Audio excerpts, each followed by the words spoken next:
In case you haven't noticed, succulents have become a big deal. Here are a few tips to help yours thrive.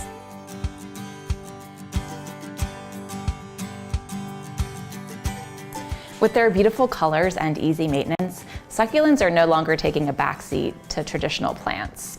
Defined by the water that they store in their leaves, they're easy to propagate, they come in a huge array of varieties and textures, and it makes them the perfect choice for practically everyone. There are 3 key things you need to know: water, soil, and sunlight. Let's plant one together. Succulents need a soil that drains well.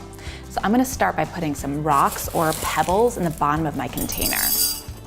Once you have that in there, you're going to need a soil that's specifically designed for succulents. So my soil is 2/3 dirt and 1/3 sand. It's really simple. Now you could also add perlite. Perlite adds a little extra aeration into the potted plant. So let's fill that up real well. Go about halfway up.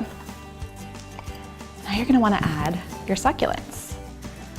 And be careful here. Loosen the bottoms just a bit. Add a little another guy here.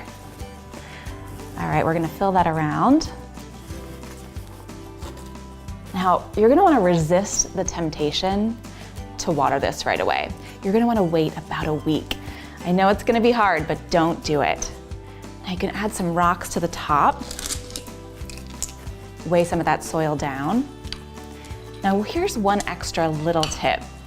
If some of your leaves fall off, don't throw them out.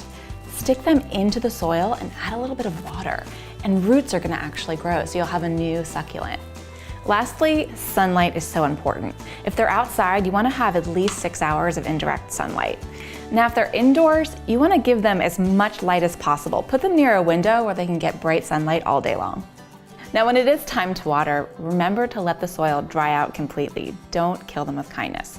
If you do see the leaves pucker, water more deeply, not more often. For more modern pioneering garden tips, like this video and subscribe to my YouTube channel.